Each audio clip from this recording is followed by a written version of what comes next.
انسان کی موت کے بعد اس کے ساتھ کیا ہوتا ہے؟ اس کی روح آخر کہاں چلی جاتی ہے؟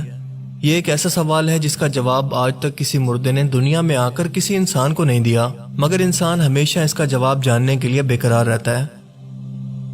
جس کا جواب اسلامی روایات کے اندر کچھ اس طرح سے موجود ہے کہ مرنے کے بعد انسان کی روح اس دنیا کو اور اپنے مادی جسم کو ہمیشہ کے لیے چھوڑ کر ایک ایسے مقام کی طرف سفر کرتی ہے جسے عالم برزخ کہتے ہیں۔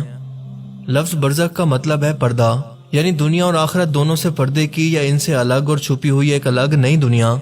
اس برزخ کے مقام پر دو مقام ہیں، ایک کو کہتے ہیں علین، جہاں پر نیک اور پاک روحوں کو رکھا جاتا ہے اور ایک رجسٹر کے اندر ان کا ریکارڈ ہوتا ہے، اور دوسری جگہ کا نام ہے سجین، جہاں پر بدکار اور کافر روحیں رکھی جاتی ہیں اور ایک رجسٹر کے اندر ان کا بھی ریکارڈ ہوتا ہے۔ قیامت تک یہ سب روحیں یہاں پر رہیں گی اور پھر قیامت کے دن حساب و کتاب کے بعد ہمیشہ کے لیے اپنے مقام یعنی جنت اور جہنم کے اندر اپنے اعمال کے حساب سے داخل ہوں گی۔ یہ عالم برزخ کی زندگی کیسی ہے، یہاں پر لوگ کیسے رہتے ہیں، کیا کھاتے پیتے ہیں، کیا دنیا کے معاملات کے بارے میں بھی کچھ جان پاتے ہیں، یا دنیا میں موجود اپنے رشتہ داروں کو بھی یہ کیا کبھی یاد کرتے ہیں؟ یہ بہت ہی اہم سوال ہیں جو کہ اس روحانی دنیا کے متعلق سن کر ہر انسان کے ذہن میں پیدا ہوتے ہیں، مگر آج کی اس ویڈیو میں ہم انہی اہم ترین سوالوں کا جواب اسلامی روایت کی روشنی میں جاننے کی کوشش کریں گے کہ کیا مردے مرنے کے بعد بھی اپنے دنیا میں موجود رشتہ داروں کو یاد کرتے ہیں یا ان کے لیے دعا کر سکتے ہیں؟ کیا ایک دوسرے کی رشتہ دار روحیں عالم برزخ کے اندر ایک دوسرے سے ملتی ہیں؟ اگر ملتی ہیں تو کیا باتیں کرتی ہیں؟ کیا یہ روحیں خواب میں آ کر اپنے رشتہ داروں کو اپنا حال بیان کر سکتی ہیں؟ یا یہ مر چکے لوگ دنیا میں کبھی اپنی روح کے ساتھ واپس آ سکتے ہیں؟ کیا آپ کبھی اپنے پیاروں کو جو کہ اس دنیا کو چھوڑ کر جا چکے ہیں کیا کبھی ان سے مل پائیں گے؟ آئیے جانتے ہیں۔ دنیا میں موت کے بعد انسان کی روح کو قبر میں واپس حساب کتاب یعنی منکر نکیر فرشتوں کے سوالوں کے لیے واپس بھیجا جاتا ہے، جس کے بعد اس کے اعمال کے مطابق یا تو جنتی نورانی دو فرشتے اسے لے کر آسمان میں عالم برزخ کی طرف جاتے ہیں، یا پھر غسیلی اور آگ جیسی ڈراؤنی شکل کے دو فرشتے اسے لے کر علین کی طرف بڑھتے ہیں، جیسا کہ اس شخص کے اعمال تھے۔ برزخ میں کیونکہ سجین بری اور بدکار روحوں کا ٹھکانہ ہے، اسی لیے وہاں پر پہنچتے ساتھ ہی قیامت کے حساب کتاب سے پہلے ان بدکار روحوں پر عذاب شروع ہو جاتا ہے۔ انہیں آگ کے بستر پر لٹایا جاتا ہے، قید کیا جاتا ہے، اور جلانے کے علاوہ بہت سارے دردناک عذاب یہاں پر شروع ہو جاتے ہیں۔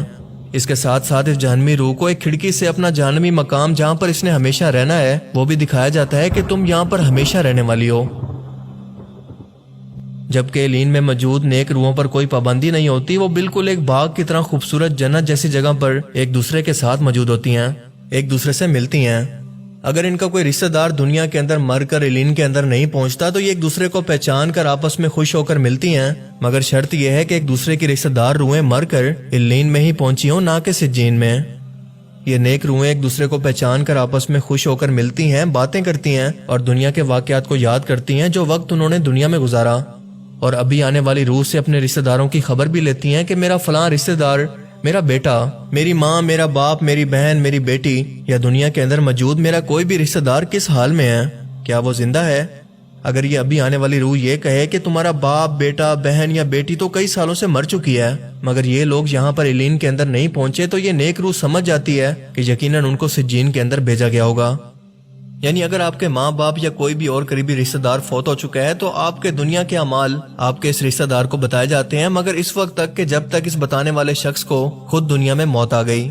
یعنی اپنی موت سے پہلے جو کچھ بھی اس نئی آنے والی روح نے دنیا کے اندر آپ کے رشتہ داروں کے بارے میں دیکھا ہے وہ یہاں پر آ کر دنیا کے حالات بیان کرتی ہے۔ اس سے ایک بات اور بھی واضح ہو جاتی ہے کہ نہ تو روحوں کو غیب کا علم ہوتا ہے اور نہ ہی دنیا داری کے معاملات کا کہ وہاں کیا چل رہا ہے، الا ماشاءاللہ، کیونکہ مرنے کے بعد ہمیشہ کے لیے ان کا تعلق اب دنیا سے ختم ہو چکا ہے، جو کہ اللہ تعالیٰ کا قانون ہے۔ موت کے بعد کا یہ تمام سفر اور اپنے رشتہ داروں سے ملنے کا یہ تمام احوال سنن نسائی حدیث شریف 1834 کے اندر بیان ہے۔ اب اکثر ہم دیکھتے ہیں کہ کئی بار ہمارے مردہ رشتہ دار ہمارے خوابوں میں آ کر اپنے حال یا کسی اور چیز کی خبر دیتے ہیں، جو کہ کئی اسلامی واقعات سے بھی ثابت ہے۔ خود آپ صلی اللہ علیہ وآلہ وسلم نے بھی اپنی وفات کے بعد حضرت حسین علیہ السلام کے قتل کی خبر دی، جو کہ مسند احمد کے اندر کچھ اس طرح سے بیان ہے کہ عبداللہ بن عباس کہتے ہیں کہ میں نے ایک دن دوپہر کو نبی پاک صلی اللہ علیہ وآلہ وسلم کو خواب میں دیکھا، آپ کے بال بکھرے ہوئے اور گرد آلود تھے اور آپ کے ہاتھ کے اندر ایک خون کی بوتل تھی۔ میں نے پوچھا میرے ماں باپ آپ صلی اللہ علیہ وآلہ وسلم پر قربان، یہ کیا ہے؟ آپ نے فرمایا یہ حسین اور اس کے ساتھیوں کا خون ہے، میں اسے صبح سے اکٹھا کر رہا ہوں۔ اس کے علاوہ کئی واقعات کے اندر کسی کے مردہ رشتہ دار خواب میں آ کر کوئی خبر دیتے ہیں جو کہ واقعی بعد میں سچ ثابت ہوتی ہے۔ تو کیا اس کا مطلب یہ ہے کہ عالم برزخ کے اندر روحوں کو یہ اختیار ہوتا ہے کہ دنیا کے اندر کسی کو بھی اپنے حال کی خبر دے سکیں یا کوئی خبر دے کر ان کی مدد کر سکیں؟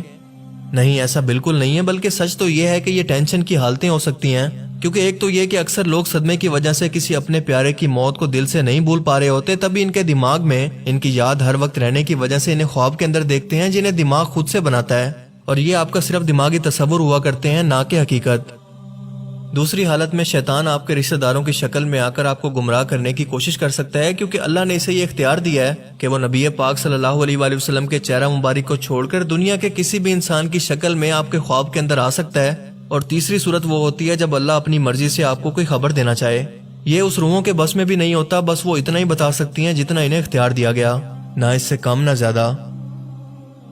نیک روحیں ایک دوسرے کے رشتہ داروں کا علین کے اندر انتظار کرتی ہیں، بالکل ایسے ہی جیسے ایک مسافر اپنے گھر والوں سے دور ان کے ملنے کا انتظار کرتا ہے۔ آپ کے رشتہ دار دنیا کے اندر آپ کے حالات کے بارے میں آنے والی روحوں سے سوال کرتے ہیں، جس سے یہ ثابت ہوتا ہے کہ آپ کے مرنے والے رشتہ داروں کی روحیں آپ کو یاد رکھتی ہیں۔ ان روحوں کو دنیا کی سبھی باتیں اور سبھی رشتہ دار یاد ہوتے ہیں، تبھی تو وہ اس بارے میں سوال کرتی ہیں۔ یہاں پر نیک لوگوں کے علاوہ انبیاء، ولی اللہ اور شہیدوں کی روحیں بھی ایک دوسرے سے مل کر باتیں کرتی ہیں۔ حضرت عائشہ رضی اللہ تعالیٰ عنہ سے روایت ہے کہ نبی پاک صلی اللہ علیہ وآلہ وسلم کے وصال کے وقت آپ نے سورہ النساء آیت 69 کی تلاوت فرمائی، جس کا ترجمہ یہ ہے کہ جو لوگ خدا اور اس کے رسول کی اطاعت کرتے ہیں وہ قیامت کے دن ان لوگوں کے ساتھ ہوں گے جن پر اللہ نے بڑا فضل کیا، یعنی انبیاء، صدیق، شہید اور نیک لوگ، اور ان لوگوں کی رفاقت بہت ہی خوب ہے۔ آپ سوچ سکتے ہیں کہ دنیا کے اندر رہتے ہوئے آپ صلی اللہ علیہ وآلہ وسلم اپنی والدہ سے، اپنے والد سے، اپنی بیوی ختیجہ سے اور اپنے چچا حضرت حمزہ سے ملنے کے لیے کس قدر بے چین ہوں گے۔ آپ کے جان نثار صحابہ بھی موت کے بعد آپ صلی اللہ علیہ وآلہ وسلم سے ملنے کے لیے کتنا بے چین ہوں گے۔ آپ صلی اللہ علیہ وآلہ وسلم نے اپنی وفات سے پہلے اپنی بیٹی حضرت فاطمہ کو بتایا تھا کہ میری وفات کے بعد سب سے پہلے تم مجھ سے ملاقات کرو گی، اور ایسا ہی ہوا، اور پورے 4 یا 6 مہینے کے بعد آپ صلی اللہ علیہ وآلہ وسلم کے گھر والوں میں سب سے پہلے حضرت فاطمہ رضی اللہ تعالیٰ عنہ کا انتقال ہوا۔ عالم برزخ میں نیک روحوں کو آپ کا یا ان کا خود کا صدقہ جاریہ، مثلا نیک اولاد یا کسی مال کو ایسی جگہ پر خرچ کرنا جو کہ پوری انسانیت کا بھلا کر رہا ہو، اور ساتھ ساتھ ایصال ثواب، ہدیہ اور تحفہ کی صورت میں ان تک پہنچایا جاتا ہے، مگر اس کی صورت کیا ہوتی ہے، انہیں اس کا کیا فائدہ ہوتا ہے، یہ ہمیں معلوم نہیں۔ بس یہ پتا ہے کہ بھیجنے والے کا نام اس روح کو بتایا جاتا ہے کہ کس نے اسے بھیجا اور کس صورت میں، جس کے بعد اس روح کو کیا نعمت ملتی ہے اور اس کے درجے کیسے بلند ہوتے ہیں، ہمیں اس بارے میں کچھ نہیں پتا۔ اللہ تعالیٰ سے دعا ہے کہ وہ ہمیں بھی ایسے ہی نیک لوگوں میں شامل فرمائے، ایسے لوگوں میں جن سے اللہ اور اس کا رسول راضی ہوئے، اور ہمیں بھی اپنے پیارے نبی صلی اللہ علیہ وآلہ وسلم کی زیارت اور ملاقات نصیب کرے اور جہنم کے عذاب سے بچائے۔ اللہ تعالیٰ ہمیں سمجھنے کی اور نیک عمل کرنے کی توفیق عطا فرمائے، آمین۔